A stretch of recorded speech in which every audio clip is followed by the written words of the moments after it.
নমস্কার, জয় শ্রী গণেশ। স্বাগতম আপনাদের প্রত্যেককে। আলোচনা করব যে রাশিটিকে নিয়ে, রাশিটি বৃষ, টরাস। প্রতীক একটি স্থিতসার। দেখুন, আমাদের যে সিরিজ আমরা আলোচনা করছি, মনের খবর কেউ রাখে না, অ্যান্ড প্র্যাকটিক্যালি কারোর মনের খবরই কেউ রাখে না, কিন্তু প্রত্যেক রাশির নির্দিষ্ট কিছু বিষয় আছে যেই খবরগুলো সত্যি কেউ রাখে না। আমরা বৃষ রাশির কথাই বলি না। বৃষ রাশি বাইরে থেকে আমরা দেখি কত স্থির তারা, শান্ত, কত আরামেই না আছে, কত স্বাচ্ছন্দ্যেই না আছে, কত গোছানো ভাবেই না সে জীবনে চলছে। যেন একটা পাহাড়, পাহাড় যেমন স্থিত, পাহাড় যেমন শান্ত, পাহাড় যেন মাথা উঁচু করে রয়েছে, কতটা নিস্তব্ধতার মধ্যে রয়েছে। কিন্তু আপনি কি জানেন এই নিস্তব্ধতার আড়ালে কত কান্না লুকিয়ে থাকে বৃষর? পাহাড়ের মাঝেও তো ঝর্ণা বেরোয়, আবার ঝর্ণা পথও হারায়। এটাই তো বৃষ। আজকের ভিডিওটি আপনি যদি সম্পূর্ণ দেখেন, আপনি অনুধাবন করতে পারবেন যে আপনাকে অন্তত কেউ একজন বুঝেছে, হয়তো সম্পূর্ণ নয়, কিছুটা বুঝেছে। আপনার যদি বৃষরাশি না হয়, যদি কোনো বৃষরাশির পরিচিত থাকেন, আপনি তার সম্পর্কে আপনার দৃষ্টিভঙ্গি পাল্টাতে বাধ্য হবেন আজকের ভিডিওটি যদি আপনি সম্পূর্ণ দেখেন। তারপর দেখুন, আমি বলে দিই, বৃষরাশির অধিপতি হচ্ছে শুক্র। প্রেম, সৌন্দর্য, মায়া, মমতা, স্থিরতাকে রিপ্রেজেন্ট করে। স্থির তত্ত্বের রাশি, তাই তো সহ্য শক্তি অসীম, অপরিসীম সহ্য শক্তি। সহ্য করে পরিবারের জন্য, সংসারের জন্য, ভালোবাসার মানুষের জন্য। ধৈর্যটাও কিন্তু অগাধ। কিন্তু ওই যে স্থিতসার হচ্ছে প্রতীক, সব করে দেবে। তুল্য ঝোলা চলল ভোলা, সুন্দর কথা। কিন্তু ভোলা যদি একবার ক্ষেপে যায় তাহলে তো মুশকিল, তখন হবে দিক বিদিক জ্ঞান শূন্য। এটাই তো স্বাভাবিক। মাটিকে না মনে হয় খুব শক্ত, তো মাটি ততটাই নরম। আর নরম বলেই তো আমরা আগুনে পোড়াই। আগুনে যখন পুড়িয়ে ফেলি তখন সেটা হয়ে যায় ইট, সেটা শক্ত। বৃষ রাশি এই কথাটা সবসময় মনে রাখবেন, আপনারাও নরম মাটির মতো। হ্যাঁ, স্থিরতা আপনারা চান, কিন্তু সেই স্থিরতা ওই ইটের যেমন পুড়তে হয়, আপনাকেও পুড়তে হয়, তারপরে সেই জায়গাটা তৈরি হয়। দেখুন, আমি বৃষ রাশির জাতক জাতিকাদের নিয়ে যখন আলোচনা করছি, আমি একটা কথাই বলি, অনেকে আছেন ঢাকঢোল পেটাতে চাই নিজের। বৃষ রাশি এটা কখনোই করে না। বৃষ রাশি নীরবে থাকবে, কিছু কিছু ক্ষেত্রে হয়তো একা হয়ে যায়, নীরবে থাকে, নীরবে কাঁদে, কিন্তু ওই যে বললাম ঢাকঢোল পিটিয়ে বিশাল কিছু করবে, এটা বৃষ রাশির মূলত বৈশিষ্ট্য নয়। আমি আজকে বৃষ রাশির জীবনের 7টি সত্য তুলে ধরবো। আর সবার প্রথমে বলি বৃষ রাশির নীরব কান্না এবং সহনশীলতা। সহনশীলতা মেষের ক্ষেত্রে আমরা দেখেছি একটা আগুন, প্রতিবাদ, রাগ দেখায়, কিন্তু বৃষ কষ্ট পেলে না অদ্ভুত ভাবে চুপ হয়ে যায়। হয়তো খুব হেসে মনটা ছাড়খার হয়ে যাচ্ছে, কিন্তু মুখে একটা মৃদু হাসি, জিজ্ঞাসা করছে কেমন আছো। কিন্তু বৃষ রাশি হয়তো ওই যে বললাম, মুখে হাসি, মনটা ছাড়খার হয়ে যাচ্ছে, যন্ত্রণায় আছে, নিজের দুঃখের মধ্যে আছে, কিন্তু নিজের দুঃখে থাকলেও কাউকে সেই দুঃখ দিয়ে ভারাক্রান্ত করতে চায় না। আর এই নীরব কান্না আর একা সহ্য করার অভ্যাসটাই এদের ভেতর থেকে তিলে তিলে শেষ করে দেয়। এই নীরব কান্না এবং একা থাকার অভ্যাসটাই আপনাকে তিলে তিলে শেষ করে দেয়। দেখুন, বৃষ রাশির জাতক জাতিকাদের আর একটা মনের খবরের কথা বলি। সম্পর্ক টিকে রাখার একতরফা চেষ্টা। বৃষ রাশির মানুষ সম্পর্ক ধরে রাখতে চায়, সবটুকু বাজি লাগিয়ে দেয়, কিন্তু এদের অপোনেন্ট এদেরকে টেকেন উইথ গ্রান্টেড, হালকা ভাবে নেয়। বৃষ রাশি মানিয়ে নেয়, কনস্ট্যান্টলি মানিয়ে নেয়, সবাই ভাবে ও তো মানিয়ে নেবে, ও তো আছে, ও ঠিক মানিয়ে নেবে।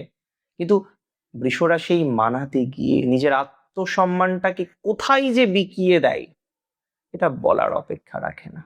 নিজের আত্মসম্মানটাকে বার বার বার বার বিকিয়ে দেয় হচ্ছে বৃষ রাশি। এটা কিন্তু খুব ইম্পর্টেন্ট। তবে আমি আপনাদের জানিয়ে রাখি, বৃষ রাশির জাতক জাতিকাদের খুব ইম্পর্টেন্ট একটা কথা, সব ঠিক আছে। বৃষরাশি এই কথাটা বলতে বাধ্য হয় বারবার। পরিবারের দায়িত্ব তার উপরে, কাজের দায়িত্ব তার উপরে, টিমের দায়িত্ব তার উপরে। বুঝতে পারছে যে একটা সমস্যা আছে, বলতে পারছে না কাউকে, বারবার বলছে সব ঠিক আছে। আর এই সব ঠিক আছে বলতে গিয়ে কত বেশি দায়িত্ব বৃষরাশিকে নিতে হয় সে খবর রাখেন আপনারা? কত বেশি স্যাক্রিফাইস বৃষরাশিকে করতে হয় সেটা জানেন? পরিবারকে সুরক্ষা দিতে গিয়ে এরা নিজের জীবনের আরাম আয়েস সব ভুলে যায়, সব ভুলে যায়। কিন্তু দিন শেষে যখন ঘরে একা বসে, তখন এরা অনুধাবন করে সবাইকে তো এরা আগলে রাখলো, কিন্তু এদের ভেতরের ভয় আর অনিশ্চয়তা দূর করার মতো পাশে সত্যিই কেউ নেই। ভাবতেও অবাক লাগে আমার। বৃষরাশির জাতক জাতিকাদের একটা কথা কি জানেন? এরা যখন একবার কাউকে ভালোবেসে ফেলে না, একটা জায়গায় অভ্যস্ত হয়ে যায় না, কমফোর্ট জোনের মধ্যে চলে যায় না, কমফোর্ট জোন থেকে বেরোতে চায় না। সেটা বিষাক্ত সম্পর্ক হোক, একটা খারাপ পরিস্থিতি হোক, দিনের পর দিন সেই অতিরিক্ত মায়া আর কমফোর্ট জোন থেকে বেরোনোর চেষ্টা না করার একটা টেন্ডেন্সি বৃষরাশির মধ্যে আমরা বারবার দেখি। বারবার আমরা এটা লক্ষ্য করতে পারি। এই বন্দি দশা বা এই কমফোর্ট জোনের বন্দি দশাই বৃষ রাশির নেগেটিভিটির সব থেকে বড় কারণ। অনেকে আমরা জানি বৃষ রাশি মানেই খুব জেদি, কিন্তু জেদি হওয়ার কারণটা তো কেউ খোঁজে না। কোথায় বৃষ রাশি মানেই জেদি? সবাই বলে যে দাদা বৃষ রাশি ও তো বিশাল জেদি, জেদ নিয়েই থাকবে, জেদ করবে। জেদের কারণটা কি কখনো অনুধাবন করেছেন? জেদের কারণটা কি কখনো খুঁজতে গিয়েছেন? দেখুন, আমি বারবার বলছি এরা নিজের সিদ্ধান্তে একটা সময় সত্যি অটল হয়ে যায়, যখন দেখে বারবার বলার পরও, বারবার জানানোর পরও এরা বারবার অবহেলা পাচ্ছে। এই অবহেলা বারবার পাওয়ার সাথে সাথে এরা জেদি হয়ে যায় আরো বেশি, কারণ বারবার এরা অবহেলা পায়। আর এই কারণেই এদের মধ্যে জেদটা আসে। বারবার অবহেলা পাই বলেই তো জেদটা এদের মধ্যে আসে, তাই না? অবহেলা যদি না পেতো, জেদটা কি আর আসতো? আসতো না। এটা বুঝতে হবে, এটা খুব ইম্পর্টেন্ট একটা বিষয়। অবহেলা পাই বলেই জেদটা আসে। যদি অবহেলা না পেতো, জেদটা কিন্তু কোনোভাবেই আসতো না। আমি বলে দিই, সুরক্ষার খোঁজে জীবন শেষ করতে দেখেছেন কাউকে? সিকিউরিটির খোঁজে সবকিছু বিলিয়ে দেয় বৃষ। মাথার উপর একটা ছাদ হোক, ভাইগুলো প্রতিষ্ঠিত হোক, সবাই প্রতিষ্ঠিত হোক, এই করতে করতে নিজের জীবনের সুখ আহ্লাদ পছন্দ করে, ভালো থাকতে পছন্দ করে। আরে ভালো থাকতে কে না চায়? কিন্তু বৃষর মধ্যে একটু সৌন্দর্যতার প্রতি আগ্রহটা বেশি। বৃষ একটু বেশি ভালো থাকতে চাই। কোন সেন্সে বলুন তো? মাথায় ছাদ করে সবাইকে নিয়ে। আর এই জায়গাটা বড় ভুল বৃষ রাশির। এই জায়গাটাই বড় ভুল। শখ আহ্লাদ, চাওয়া পাওয়া, এই সমস্ত বিষয়গুলো জানেন তো এই একই কারণে পূরণ হতে চায় না। অনেক সময় আমি দেখেছি, বয়স বাড়ছে, বয়স বাড়ে, কালের নিয়মে তো বয়স বাড়বেই। সংসারটা গুছিয়ে নেয় ঠিকই, কিন্তু ওই নিজের জীবনটা না খালিই থেকে যায়। একটা নিজের জীবনের বড় অংশ বৃষরাশির জাতক জাতিকাদের আমি দেখেছি, আমি লক্ষ্য করেছি, আলটিমেটলি কিন্তু খালি থেকে যায়। যে খালিটাকে কেউ ভরাট করতে পারে না। বৃষরাশির জাতক জাতিকাদের একটা ছোট্ট লাস্ট মনের খবরের কথা বলে দিই। হয়তো এই কথা শুনে আপনারা অনেকেই মনে করবেন, সত্যি দাদা কি করে জানলেন? কি করে তমাল ভাই জানলে তুমি? কি করে দাদা জানলে তুমি? দেখুন, আমি বলে দিই, বৃষরাশির বাত সহজে ভাঙে না, ধৈর্যের বাত। শত অপমান, শত লাঞ্ছনার পরও এরা দিনের পর দিন সেই বিষয়গুলোকে মেনে নেয়, সহ্য করে নেয়। যেদিন সীমা অতিক্রম হয়ে যায় না, আমি অনেক ক্ষেত্রে দেখেছি এরা ঝগড়া হয়তো করলো না, খুব শান্তভাবে সেই জায়গা থেকে বেরিয়ে চলে আসলো। খুব শান্তভাবে বেরিয়ে চলে আসলো, খবর দিল না, বোঝালো না। তখনই তো প্রিয়জনরা বলে ওঠে এদের তো মন নেই।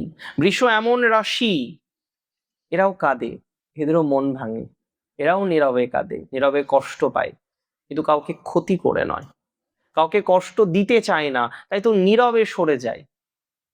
বৃষরাশি মানেই যেদি, এই ভুলটা ভাঙতে হবে। বৃষরাশি মানেই শুধুমাত্র স্থিত ষাঁড়ের মতো বৈশিষ্ট্য, এই ধারণাটা ভুলতে হবে। রোহিণীর মধ্যে এই গুণাবলীগুলো সব আপনি পাবেন না। সে তো নীরবে কাঁদে, সে তো নীরবে ভালোবাসার জন্য কাঁদে। বৃষ রাশিকে না, দেখুন, আমি কিছু টিপস দেবো আজকে। আমি জানি আমার টিপস অনেকে আপনারা ফলো করেন। প্রথম কথা, মন খুলে কথা বলুন। কষ্টটা জমার কষ্টটা জমিয়ে রাখবেন না। মন খুলে কথা বলুন। অন্তত কোনো বিশ্বস্ত মানুষ না পান, ঈশ্বরের কাছে, আপনার ইষ্টের কাছে মন খুলে বলুন। সব বলুন। A to Z বলুন। অভ্যাস করুন। নাম্বার 2, অতিরিক্ত মায়াটাকে ত্যাগ করতে হবে। অনবরত কষ্ট দিচ্ছে, কমফোর্ট জোন, যারা টেকেন উইথ গ্রান্টেড করেছে তাদের সাথে আবার কিসের সম্পর্ক? বেরোতে হবে এই জায়গা থেকে। দেখুন, আজকের অনুষ্ঠান হয়তো অনেক কিছুই আপনি দেখবেন আপনার সাথে মিলে গেল। যদি আপনি সত্যিই উপলব্ধি করেন, অনুধাবন করেন যে আজকের ভিডিওর কথাগুলো আপনার লাইফের সাথে হয়েছে, একবার নয় একাধিকবার, বারবার, আমার একটাই রিকোয়েস্ট, একটু কমেন্ট করবেন, লিখবেন জয় শ্রী গণেশ। আর যদি কিছু আমাকে জানাতে চান, কমেন্ট করবেন, আমি কমেন্টের রিপ্লাই দেব। ভালো থাকবেন। জয় শ্রী গণেশ।